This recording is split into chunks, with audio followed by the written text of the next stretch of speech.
नमस्कार दोस्तों, welcome back to Money Matters. बात करेंगे आज इजी ट्रिप प्लानर्स के ऊपर। काफी दिनों से इसके क्वेश्चंस है क्योंकि स्टॉक की परफॉर्मेंस अगर आप देखेंगे पिछले काफी समय से तो कुछ भी नहीं है।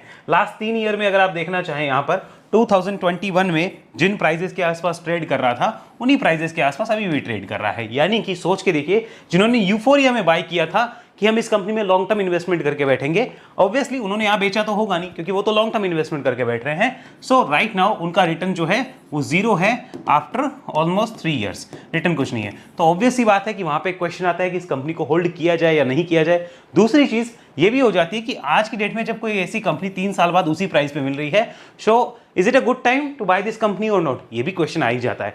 सारी चीजों का आंसर जो है इस वीडियो में लेने वाले हैं। एक चीज याद दिलाना चाहता हूं, यहां पर हमने बात करी थी जनवरी के आसपास इस स्टॉक की, जनवरी फरवरी में, कि यहां से एक मूव बनेगा, स्विंग बना 52 तक गया। उसके बाद में जो ये यहाँ पे ट्रेंड खराब हो रहा है, इसको हमें समझना होगा कि आज की डेट में क्या किया जा सकता है और क्या उचित होगा। आपका भी किसी स्टॉक के रिगार्डिंग कोई क्वेश्चन हो, किसी चीज पे कोई कमेंट हो, कमेंट बॉक्स में बता सकते हैं अगला वीडियो किस पे चाहिए, और सारा डिस्कशन जो होगा वो अब हम करने वाले हैं। लेकिन ध्यान रखिएगा, अपने एडवाइजर के साथ भी आप इन चीज़ों का जरूर डिसीजन ले और उसके साथ ही निर्णय लें, उनके साथ कंसल्टेंसी के बाद ही कोई निर्णय ले। हमारा वीडियो सिर्फ लर्निंग के लिए ही देखें।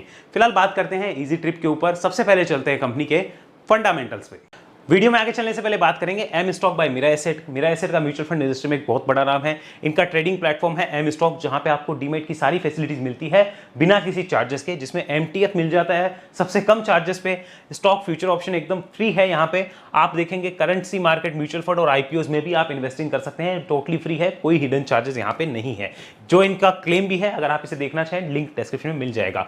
और अगर आप चीजें देखेंगे, 1 साल में 10 लाख से ज्यादा यूजर है, ऐप की रेटिंग बहुत अच्छी है। यहाँ पे इसका टर्नओवर आपको दिख जाएगा, ब्रोकरेज इन्होंने कितनी बचाई वो भी आपको दिख जाएगा। अगर इसकी प्राइसिंग की बात कर ले यहाँ पे, तो प्राइसिंग भी आप देखेंगे 0 ब्रोकरेज है। साफ साफ ये कंपनी कह रही है, साफ साफ मिरा एसेट बजा रहा है। और देखिए मिरा एसेट का बहुत बड़ा नाम है तो ट्रस्ट भी बन जाता है। यहां पर आपको दिख रहा होगा demat and account opening charges 999 rupees देकर आप एएमसी को भी लाइफ टाइम के लिए फ्री कर सकते हैं। यानी डीमैट फ्री है, एएमसी भी आपकी लाइफ टाइम के लिए फ्री हो जाती है, यहां पे ये बताया जा रहा है। अगर आप देखेंगे 0 ब्रोकरेज एंड लोवेस्ट कॉस्ट है अदर से इसकी इंडस्ट्री में, जहां पे आपको सारी इंफॉर्मेशन यहां कंपेयर करने को मिल जाती है। मैं आपको एनकरेज करूंगा इसकी वेबसाइट को जरूर देखिए, लिंक आपको डिस्क्रिप्शन मिल जाएगा।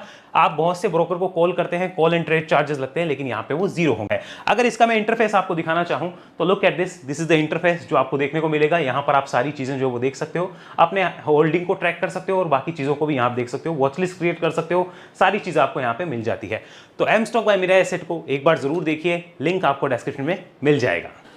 इजी ट्रिप के फंडामेंटल में सबसे पहले आप इन चीज़ों को देखिए कि यहाँ पर कंपनी की परफॉर्मेंस क्या रही है। हालांकि इन फंडामेंटल में हमें जो चीज़ें देखनी है वो आपको बता देता हूँ कि कंपनी जिस इंडस्ट्री या सेक्टर से बिलोंग करती है उसका फ्यूचर कैसा है, सबसे पहले ये देखा जाएगा।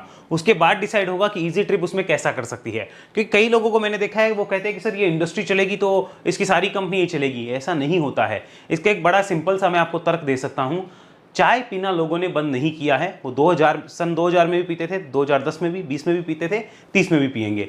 लेकिन चाय वाली कंपनियां जिन्होंने 2008 में जो हाई लगाए थे आज तक वो नहीं कटे हैं। 2006-8 में उनके हाई लगे वो आज तक नहीं कटे हैं, क्योंकि लोकल कंपटीटर बढ़ गए। उन चाय वाली कंपनियों का बिजनेस उतना नहीं रहा, उनके मार्जिन्स उतने नहीं रहे। तो ऐसा जरूरी नहीं कोई इंडस्ट्री ग्रो करेगी तो हर प्लेयर ग्रो करेगा, वहां पे नए नए प्लेयर भी आते हैं। तो इस मन के वहम को निकाल देना कि अगर इंडस्ट्री ग्रो करेगी सब ग्रो करेंगे, नहीं। बी प्रैक्टिकल, सोच के देखिए। चाय पीना बंद नहीं हुआ है, लेकिन चाय वाली कंपनी के रिटर्न्स आज तक कुछ नहीं है। अगर आप ढंग से देखेंगे तो एनालाइज कर पाएंगे। चलिए यहाँ पे देखिए, सबसे पहले हम बात करते हैं इस कंपनी के अभी के रिजल्ट की। तो ध्यान से देखेंगे कि ये जो Q4 2024 का रिजल्ट है, इसमें देखिए लगभग 164 करोड़ का, ये 164 करोड़ है। यहाँ पे एक 0 कम करके आप देख लेना, 164 करोड़ का सेल्स हुआ है। और यहां पर अगर आप देखेंगे प्रॉफिट बिफोर टैक्स तो वो 550 मिलियन दिखा रहा है, जो कि एक्चुअल में हो गया 55 करोड़ रुपए, सिंपली लैंग्वेज में 55 करोड़ रुपए। और अगर उसको हम एक्सेप्शनल आइटम करने के बाद में देखें तो लॉस आया है ऑलमोस्ट 15 करोड़ का लॉस। ये एक्सेप्शनल आइटम के एडजस्टमेंट के बाद में है, बट एक्चुअल में ये एक्सेप्शनल आइटम है तो इसको बिजनेस ऑपरेशन में हम काउंट नहीं कर सकते। और अगर हम रियल प्रॉफिट देखना चाहें, जो ऑपरेशनल प्रॉफिट है, तो वो हो गया profit after tax before exceptional item and tax benefit there on, तो वो 39 पॉइंट समथिंग है। चलिए इसको मिटाते हैं, यहाँ पे 39 पॉइंट समथिंग हुआ, तो ये हुआ यहाँ पर 40 करोड़ का, 39.50 करोड़ का, यानी 40 करोड़ का प्रॉफिट कंपनी ने दिया है एक्चुअल में देखा जाए तो। और अगर एक्सेप्शनल आइटम को एडजस्ट कर दे तो 15 करोड़ का लॉस। तो यहाँ पे 40 करोड़ प्रॉफिट है, कायदे से, लेकिन एक्सेप्शनल आइटम को एडजस्ट कर दे तो 15 CR माइनस के हो जाएंगे। हमें इसको कंसिडर करना है, ये इतना काम का नहीं होगा क्योंकि यहाँ पे एक्सेप्शनल आइटम है वो। अगर इसकी ग्रोथ देखना चाहें तो हमें आइडिया लग जाएगा Q4 FY23 यानी लास्ट ईयर सेम क्वार्टर में यहाँ पे अभी हम 39 करोड़ का प्रॉफिट देख पा रहे हैं, लास्ट ईयर ये लगभग 30 करोड़ का प्रॉफिट था, तो हमें आइडिया लग रहा है कंपनी ग्रोइंग पे है। लास्ट ईयर की रेवेन्यू देखिए 116 करोड़ थी, आज की रेवेन्यू 164 करोड़ है, 164 करोड़। अगर इसी को हम प्रीवियसली कंपेयर कर ले ईयर ऑन ईयर पे, तो यहाँ पे आप देख पाएंगे ईयर ऑन ईयर कंपनी की परफॉर्मेंस कैसी है वो आपको दिख रही होगी। 134 करोड़ का profit and right now exceptional item को हटाने के बाद देखें तो 157 करोड़ का प्रॉफिट। अगर एक्सेप्शनल आइटम को एडजस्ट कर देंगे तो 103 करोड़ का प्रॉफिट आएगा, बट वो एक्चुअली रियल नहीं होगा। 157 करोड़ का प्रॉफिट एक्चुअल में आपको देखना चाहिए कि इंडस्ट्री की या फिर इस कंपनी की ग्रोथ कैसी है उसका एनालाइज करने के लिए।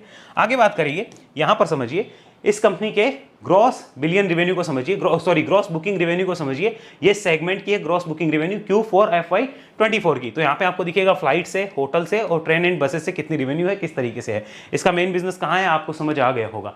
अब यही को आप कंसिडर करिए GBR फ्रॉम दुबई ऑफिस, क्योंकि कंपनी का दुबई में भी ऑफिस है। GBR मतलब ग्रॉस बुकिंग रेवेन्यू। ये दुबई बिजनेस भी देखिए आप किस तरीके से ग्रो कर रहा है, आपको दिख रहा होगा। तो कंपनी का बिजनेस वहां पे भी ग्रो करता जा रहा है। अगर आगे बात कर ले, यहां पर इन चीजों को समझिए, कंपनी के जो सेगमेंट है उसके तरीके से आप समझिए। Non air business growing leaps and bounds. अब इसको समझिए, नॉन एयर बिजनेस में होटल्स आ गए, होटल्स के अंदर होटल नाइट देखी जाएगी नंबर्स के अंदर। होटल नाइट्स Q4 FY23 में यानी लास्ट ईयर होटल नाइट्स थी 1,01,365, ये होटल नाइट्स थी। अभी वो 1,40,000 हो गई, यानी 30% का क्वार्टर ऑन ईयर इंक्रीमेंट हो गया। और अगर इसे हम पूरा ईयर का देखेंगे, यानी पूरे FY23 में कितनी नाइट बुकिंग हुई थी और पूरे FY24 में, तो वो उसमें 50% का जंप है। 3,46,000 से 5,17,000 तक आ चुकी है होटल नाइट्स। ध्यान रखिएगा, क्योंकि यहाँ पे तो नाइट चार्जेस होंगे, यहाँ पे आपके तो होटल का पूरा जो एक दिन होता है वो बुक होता है, यानी कि उस दिन में वो काउंट होती है। One day 2 night, 2 day 1 night की सारा होता है ना, उसके हिसाब से। तो ये इतनी नाइट्स की बुकिंग हुई है। ट्रेन, बसेस एंड अदर्स, अब उस ट्रांजेक्शन में देखिए क्या है, ट्रांजेक्शन कितने हुए थे उसको समझिए। Q4 FY23 में लास्ट ईयर ट्रांजेक्शन थे 1,77,000, अभी की डेट में वो ट्रांजेक्शन हुए इस क्वार्टर में 2,70,000, तो 53% का इंक्रीमेंट। और पूरे ईयर का देखा जाए तो इस शानदार इंक्रीमेंट है 66% का, यानी इजी ट्रिप अपने बिजनेस को ग्रो कर रही है। ये हमें ऐसे आइडिया लग जाता है।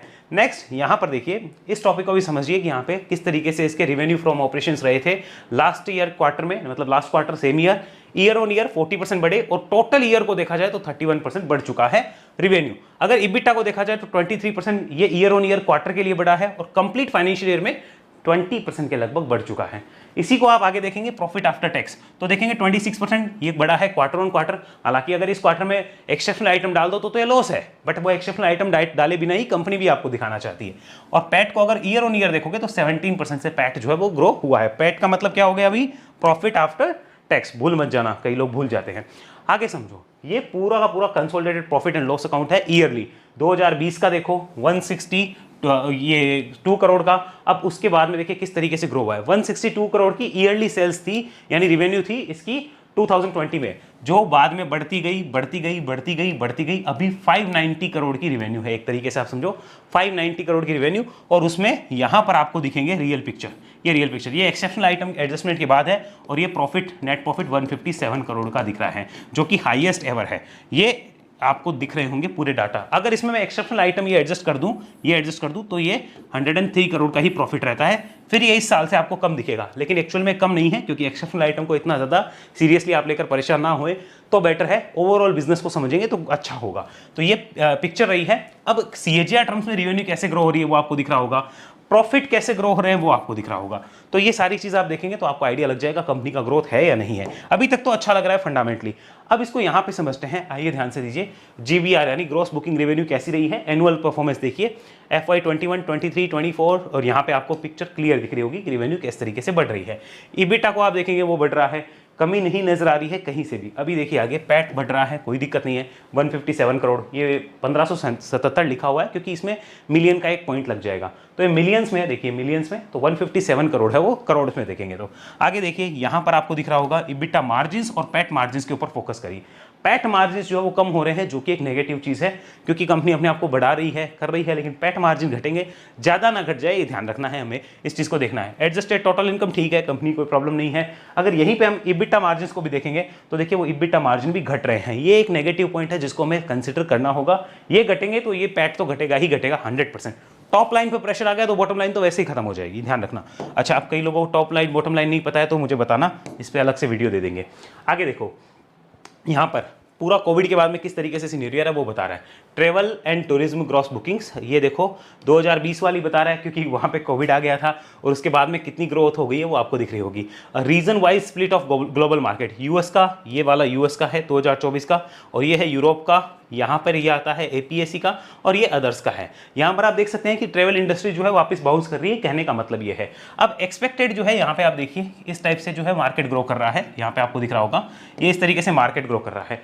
27% CAGR से जो है मार्केट की ग्रोथ हो रही है एक्सपेक्टेड, और आपको टोटल मार्केट दिख रहा होगा। अब ऑनलाइन ट्रेवल मार्केट को आप देखिए, ऑनलाइन ट्रेवल मार्केट कितने का हो गया है, तो ये बहुत बड़ा मार्केट है, बहुत बड़ा हो गया है। 2020 से लेकर 24 तक आपको डाटा दिख रहा होगा। आगे बात करते हैं, यहाँ पर इसको समझिए, ये पास हमारे पास है, इसको समझना होगा। Indian domestic passenger traffic volume, अब ये किस चीज़ के लिए है, ये इसने बताया एविएशन इंडस्ट्री के लिए।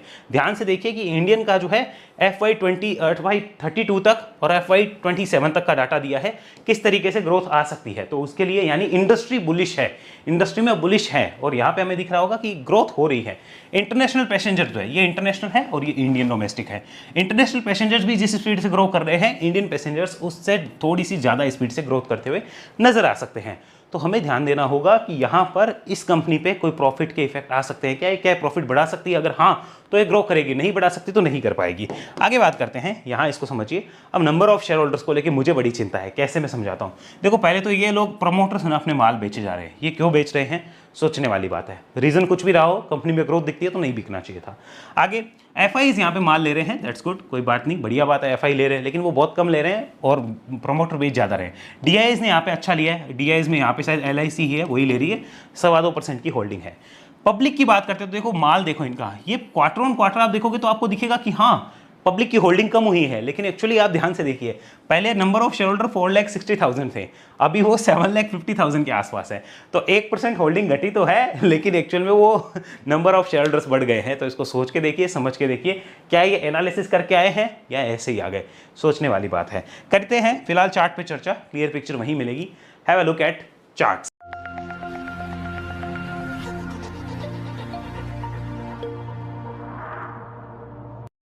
ये चल रहा है हमारे सामने इजी ट्रिप का चार्ट, ध्यान से देखिए इसको। This is the monthly chart. जैसे कि मैंने आपको एक्सप्लेन किया कि स्टॉक का जर्नी कैसा था, वो देखिए, upside consolidation breakout, upside consolidation breakout, upside consolidation breakout, then upside और फिर इसने इस लो को भी तोड़ा। यहाँ से एक ट्रेंड जो है वो थोड़ा सा हम कह सकते हैं कि खत्म हो गया था, जो भी बुलिश मोमेंटम था। लेकिन बुलिश मोमेंटम खत्म होने के बाद में यहाँ पर अगर आप ध्यान से देखेंगे, ये देखिए स्ट्रॉन्ग बेस जो है स्टॉक ने यहाँ बनाया है, ये 36 से 37 की रेंज है। अगर आप इसमें 37 को भी पकड़ लेते हैं तो भी चलेगा, हालांकि एक छोटा सा डिमांड जोन है, ये एक बहुत अच्छी रेंज है। यहाँ पर इसको स्टॉक जो है वो तोड़ नहीं रहा काफ़ी समय से, यहाँ से एक बाउंस आया और स्टॉक जो है ऊपर गया है। और इसमें इस स्विंग को हमने पकड़ा भी था, 52 तक जाएगा, हमें पता भी था। 40 के आसपास हमारा बाय बना था, हमने फरवरी में उसकी बात भी करी थी, और 52 तक के स्विंग की बात करी, ये गया था 54 प्लस तक, यहाँ तक जाके आया। हमारा उम्मीद था 52 तक जाएगा। अब उसके बाद क्या करता है वो हमें देखना था, लेकिन अगर आप देखेंगे उसके बाद से भी स्टॉक में कोई बड़ा मूव नहीं बना है। स्टॉक जो है अभी भी इसी टाइप से फॉर्मेशन बना रहा है कि बार बार इसको यहाँ इस रेंज के पास आना पड़े और सपोर्ट लेना पड़ रहा है। यानी एक बात बड़ी क्लियर होगी, अगर मंथली सपोर्ट की बात की जाए तो वो 36-37 की रेंज है, इसके नीचे आना मंथली चार्ट पे नेगेटिव है, ये हमें पता चल चुका है। अब अपसाइड की बात करते हैं तो स्टॉक के लिए इन लेवल्स के ऊपर टिकना और क्लोज करना बहुत जरूरी है। ₹50 का लेवल है, ₹50 प्लस पे टिकना और क्लोज करना बहुत जरूरी है। तब तक स्टॉक में कोई बड़ा मूव भी नहीं नजर आता जिस हिसाब से रहा है, क्योंकि ज़्यादा डाटा अवेलेबल है नहीं, जितना डाटा अवेलेबल है उसमें 50 ही नजर आता है। अब ये स्टॉक के अंदर ऑलरेडी 2 बार स्प्लिट भी हो चुका है, 2 बार शायद स्प्लिट और बोनस भी आ चुके हैं। तो ये भी हमें देखना होगा कि कंपनी का मैनेजमेंट खुद ही नहीं चाहता कि इसका शेयर प्राइस जो है ज़्यादा हाई प्राइस पे ट्रेड करे, वो स्प्लिट बोनस बार बार देते जा रहा है, ये भी हमें देखना होगा। आगे समझिए इसको, वीकली चार्ट पे कन्वर्ट करते हैं। यहाँ देखिए वीकली चार्ट और हम प्लेन डाटा को देखते हैं। लुक एट दिस, ये एकदम हमारे सामने चार्ट अवेलेबल है। अब इसको समझने की कोशिश करिए। राइट नाउ स्टॉक के लिए एक ट्रेंड यहाँ पर साइडवेज हुआ था, होने के बाद यहाँ से ऊपर उसको जाना चाहिए था। अगर वो नहीं जा पा रहा, यानी कि मार्केट इसमें दो सिनेरियो का वेट करता है। पहला सिनेरियो होता है कि कोई न्यूज़ है जो आपको और मुझे नहीं पता, कोई न्यूज़ है जो आपको और मुझे नहीं पता। दूसरा सिनेरियो होता है टाइम वाइज करेक्शन, कि टाइम वाइज उसकी करेक्शन अभी पेंडिंग है। अब देखिए ये अगर होती तो तब तो ठीक है, अगर ये होती तब तो ठीक है कि चलो टाइम वाइज करेक्शन हो रही है, तब तो ये सपोर्ट किसी कीमत पे नहीं टूटेगा। लेकिन अगर कोई न्यूज़ है जिसके बारे में, या फिर कोई अंदर की इन्फॉर्मेशन है जिसके बारे में आपको और मुझे नहीं पता, तो डेफिनेटली ये वाला लेवल जल्दी ही टूट सकता है। ये हमें ध्यान रखना होगा। क्या इसका मतलब ये टूटेगा ही? हमें नहीं पता। हमें तो ये देखना है अगर टूटता है तो हमें क्या डिसीजन लेना है उसकी बात करेंगे, और नहीं टूट रहा तो इसका मतलब टाइम वाइज करेक्शन है, फिर कोई प्रॉब्लम है नहीं। अब इसी को अगर हम कन्वर्ट करके देख लें यहाँ पर इस जगह पे, इस सिनेरियो को समझते हैं, तो ध्यान से देखिए यहाँ वीकली चार्ट पे 48 रुपीज़ भी एक बड़ा रेजिस्टेंस नजर आ रहा है। तो चलिए हम 50 वाले रेजिस्टेंस को छोड़ते हैं, 48 वाले को इंपॉर्टेंट मानते हैं कि अगर आप 48 के ऊपर वीकली क्लोज भी कर दो, 48 के ऊपर वीकली क्लोज भी कर दो, तो भी एक शायद ट्रेंड बनने की शुरुआत हो सकती है। लेकिन फिलहाल कोई ट्रेंड है ही नहीं, ये हमें ध्यान देना होगा। एक चीज़ बड़ी कंफर्म हो गई यहाँ पे कि ये जो बेस है इसको हर तरीके से सपोर्ट माना जाएगा और इसकी रेस्पेक्ट की जानी चाहिए। इसके नीचे आने पे दिक्कत हो सकती है। अब उसको समझिए एक बार, यहाँ पर वापस से हम बात करते हैं। इसके लिए ये देखिए कि स्टॉक अगर इन बेस को तोड़ता है, चलिए एक बार वापस ड्राइंग आपके सामने ध्यान से देखिए, अगर इस बेस को तोड़ता है तो फिर उसके बाद वो यहाँ रुकेगा 32 पे, या फिर इस पे 28 पे रुकेगा, या फिर यहाँ आएगा, किसी को कुछ पता नहीं है। लेकिन इतना पता है कि इसके नीचे एक बार दिक्कत होने वाली है। अगर ये टूटता है तो, नहीं टूटता तब तक कोई दिक्कत नहीं है। तो अब डिसीजन कैसे लिया जाए, आइए उसको समझते हैं। उसके लिए सबसे पहले हमें ये समझना होगा, आज की डेट में किसी का इन्वेस्टमेंट है, मान लेते हैं किसी का इन्वेस्टमेंट है, ऑलरेडी इन्वेस्टमेंट है किसी भी प्राइस से हो, तो उसकी थिंकिंग क्या हो सकती है। देखिए दो तरह के लोग हो सकते हैं जो इन्वेस्ट करके बैठे होंगे। देखिए पहला वो होगा जिसे 5-10 ईयर्स के लिए इस इंडस्ट्री पे पैसा लगाना हो, 5-10 ईयर्स के लिए पूरा इंडस्ट्री में पैसा लग रहा है, जिसे इजी ट्रिप अच्छा लग रहा है तो वो होल्ड कर रहे हैं, वो कोई ध्यान नहीं दे रहे। दूसरे वो है जो इन्वेस्ट करके बैठे हैं ये सोच के कि यहाँ से इन्वेस्ट करके बैठे हैं कि यहाँ से स्टॉक ऊपर जाएगा। तो उनको इस बात का ध्यान रखना है कि ₹37 के नीचे एक बार थोड़ा सा अलर्ट हो जाना, और यहाँ पर मैं आपको लिख देता हूँ थोड़ा सा अलर्ट हो जाना। ये आपको अलर्ट होने की जरूरत पड़ेगी। 36-37 के नीचे, 37 का लेवल मान लीजिए, ये भी एनफ है। तो अगर आप इन्वेस्ट करके बैठे हैं 37 के नीचे, ध्यान रखिएगा थोड़ा अलर्ट होने की आवश्यकता है। फिर कहाँ जाएगा किसी को नहीं पता है, ये हमें नोट डाउन करके रखना होगा। अब यहाँ पर अगर आपका विजन है 5 से 10 साल का कि नहीं ये इंडस्ट्री ग्रो करेगी, इस कंपनी में मुझे कोई दिक्कत नहीं नजर आती, अगर ये स्टॉक 32, 28, 20 रुपीज़ भी आया तो I am ready to accumulate, तो आपको कोई प्रॉब्लम नहीं होगी, फिर आप इस कैटेगरी में हो। लेकिन अगर आप वो भाव नहीं देखना चाहते तो 37 के नीचे एक बार अपने एडवाइजर से बात जरूर करिएगा कि क्या डिसीजन लेना चाहिए क्या नहीं, वो आपको बेटर गाइड कर पाएगा। आगे समझिए, यहाँ पर कोई फ्रेश इन्वेस्ट करना चाहे उसकी बात करते हैं। फिर देखो मैं क्या कर रहा हूँ वो भी मैं आपके साथ शेयर करूंगा। फ्रेश इन्वेस्ट करना चाहे तो वो क्या कर सकता है। तो सबसे पहले कंपनी के फंडामेंटल्स देखिए, फंडामेंटल्स में कोई इश्यू है नहीं। टेक्निकल जो है वो साइडवेज है, कुछ भी इंडिकेशन नहीं दे रहे हैं, कोई मजेदार टेक्निकल नहीं है फिलहाल, तो कुछ है नहीं। 48 के ऊपर 50 के ऊपर कुछ दिखेगा फिलहाल कुछ है नहीं। तो यहाँ पर कोई फ्रेश इन्वेस्ट करना चाहता है तो दो सिनेरियो उसके पास हो सकते हैं। पहला ये सिनेरियो कि ₹37 का एसएल लगा के वो अपना इन्वेस्टमेंट कर रहा होगा, वो कर सकता है। अगर कोई करना चाहे तो वो देख सकता है, अपने एडवाइजर से बात कर सकता है कि चलो इसके आसपास है, रिस्क रिवॉर्ड फेवरेबल है, चला तो यहाँ से ऊपर जाएगा, वरना यहाँ पे 37 है हिट हो जाएगा। पहला तो ये हो सकता है कि वो इन्वेस्टमेंट के लिए देखे। दूसरा ये हो सकता है कि वो SIP मोड में या फिर एक्यूमुलेशन मोड में नीचे की तरफ, अगर प्राइस नीचे आता है तो इसको एक्यूमुलेट करे। मतलब 37 के भी नीचे आता है 32 तो भी वो रेडी है एक्यूमुलेट करने के लिए, 28, 20 कितना भी आ जाए वो एक्यूमुलेट करने के लिए। तो अब उसे डिसाइड करना है वो इस कैटेगरी वाला है या इस कैटेगरी वाला है। फिलहाल क्या यहाँ पे कोई बुलिश मोमेंटम है, आंसर इज नो। तो इस कैटेगरी वाले को ये ध्यान रखना होगा कि फिलहाल मोमेंटम कुछ भी नहीं है, यहाँ पे साइडवेज हो रखा है स्टॉक। तो साइडवेज के अंदर वो ऊपर भी काटेगा, या तो तब मूवमेंट बनेगा 48 के ऊपर या फिर 37 के नीचे। तो अगर इस रेंज के अंदर कोई लेता है तो उसे ध्यान रखना है कि वो अर्ली बिड कर रहा है। अर्ली बिड का मतलब हो गया ना तो ट्रेंड बुलिश हुआ है ना बेरिश है, साइडवेज के अंदर वो लगा रहा है, कहीं भी जा सकता है, प्योरली वहां पे उसके साथ गैम्बलिंग हो सकती है। ये हुआ दूसरा व्यू। अब आगे बात करते हैं, क्या यहाँ पे कोई स्विंग ट्रेड है। आंसर इज नो, अभी फिलहाल कोई स्विंग ट्रेड नहीं है। वो स्विंग ट्रेड 48 के अबव बनेगी, मैं यहाँ पे अभी लिख देता हूँ 48 के अबव, तो जिसमें 42 हमारा सपोर्ट हो जाएगा एक इंपॉर्टेंट, और यहाँ से 53, 59, 65 ये जो होंगे ये बन सकते हैं स्विंग। लेकिन ये बात की बात है, मैं अभी इनकी बात ना करूँ तो ही बेटर होगा। 48 के ऊपर आएगा तब वापस रिव्यू कर लेंगे, लेकिन फिलहाल स्विंग ट्रेड भी यहाँ पे नहीं है। कुल मिलाकर इजी ट्रिप जो है ऐसे जोन पे है जहां से उसको करो या मरो वाली सिचुएशन है। अब मैं अपना पर्सनल आपको बता देता हूँ, मेरा इस कंपनी में इन्वेस्टमेंट है और यहाँ पर इन्वेस्टमेंट है and I am holding this company. मैं इस कंपनी को होल्ड करूँगा।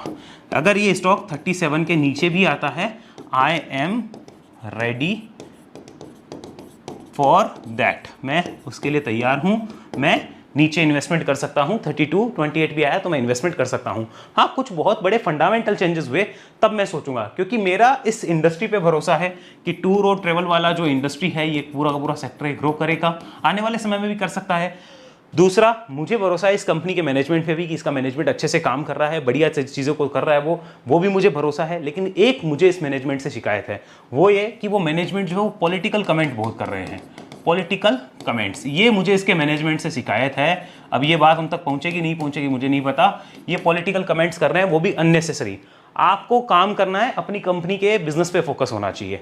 इनका फोकस हो रहा है पॉलिटिकल कमेंट्स पे कि ये ऐसा हो रहा है, वो वैसा हो रहा है, पॉलिटिक्स ऐसे हो रही है। भैया आप अपने बिजनेस पे ध्यान दो, आप रिवेन्यू कैसे बढ़ा सकते हो उस पर ध्यान दो, आप प्रॉफिट्स कैसे बढ़ा सकते हो शेयर होल्डर्स के उस पर ध्यान दो। आपको अगर शेयर होल्डर में सीईओ या सीएफओ की पोस्ट पे बिठाया गया है तो वो इसलिए नहीं बिठाया गया कि आप वहां बैठ के पॉलिटिकल कमेंट करें। मैं इसके अगेंस्ट बिल्कुल नहीं हूं कि आप अगर देश के लिए कुछ बोल रहे हैं तो आप ना बोले, बिल्कुल बोलिए। जैसे मालदीव्स वाले टाइम आपने बोला, उसके लिए हम आपके पक्ष में हैं, बिल्कुल पक्ष में है। लेकिन अननेसेसरी पॉलिटिकल कमेंट्स नहीं होने चाहिए। एक लिमिट होती है कि हाँ आप देश के लिए स्टैंड ले रहे हो और हम भी आपके साथ हैं, डेफिनेटली अगर आप ऐसा कर रहे हो हम भी आपके साथ हैं, लेकिन एक लिमिट होती है। अब ऐसा नहीं होना चाहिए कि उसी इश्यू को लेकर हम बैठे रहे हैं, उसी को लेकर हम पॉलिटिक्स जो है वो करते रहें। ऐसा करना कंपनी के शेयर होल्डर्स के लिए वेल्थ कर बनाने वाला कम हो जाता है, क्योंकि आपका सीईओ या सीएफओ अगर वहां फोकस ज्यादा कर रहा है तो फिर वो बिजनेस पे फोकस उतना नहीं कर पाएगा। राइट नाउ अगर आप मुझसे पूछेंगे मालदीव्स वाले इश्यू के लिए, मैं कहूंगा कि हमारे देश की सरकार ने जो भी किया अच्छा किया और हम अपने देश के साथ खड़े हैं।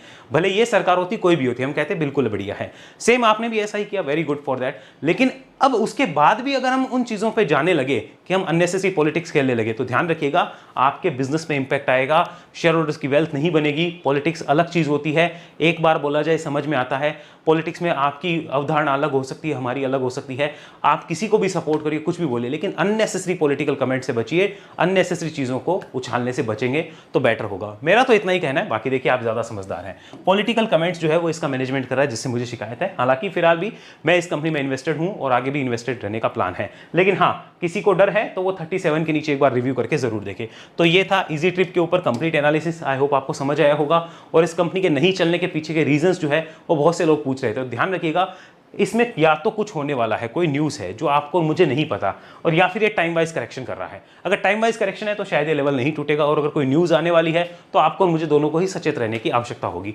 देखिए अभी की डेट में गर्मियों में वैसे भी आपको पता होगा कि इस क्वार्टर में इतने ज़्यादा लोग बाहर नहीं निकलते, है ना। एक तर्क ये दिया जाता है, लेकिन दूसरी साइड से एक तर्क ये आता है कि अभी तो गर्मी की छुट्टियां चल रही है, अभी नहीं निकलेंगे तो कब निकलेंगे। तो अब दोनों साइड से तर्क आते हैं, हमें उन दोनों के बीच में नहीं पड़ना। हमें ये देखना है कि यहाँ पे प्राइस कुछ बोल रहा है क्या। If price is telling us nothing then we can do nothing, ये हमें ध्यान रखना होगा। आई होप क्लियर हुआ होगा आपको कि इसमें कब मूव आ सकता है, कौन से लेवल के ऊपर मूव है और कौन से लेवल के नीचे यहाँ पे डाउन साइड आ सकती है। आप लेवल्स को फॉलो करिए, बेटर वही होने वाला है। फिलहाल आज के लिए इस वीडियो में इतना ही। ऐसी एनालिसिस सीखने के लिए आप वेब एनालिसिस में आइए, डिटेल आपको डिस्क्रिप्शन मिलेगी। ज्यादा जानकारी के लिए इस नंबर पर आप संपर्क कर सकते हैं। साथ में इस बात का ध्यान रखिएगा, चैनल पे ज्वाइन बटन पे क्लिक करके आप डायमंड या एसटीपी मेंबरशिप लेके भी हमारे साथ जुड़ सकते हैं, कनेक्ट हो सकते हैं। और अगर आपको इन सर्विसेज के रिगार्डिंग कुछ पूछना हो, इस नंबर पे आप डायरेक्टली व्हाट्सएप करिए या संपर्क कर सकते हैं। अगले वीडियो मिलेंगे, तब तक के लिए धन्यवाद। जय हिंद, जय Bharat. Investments in securities markets are subject to market risks. Read all the related documents carefully before investing.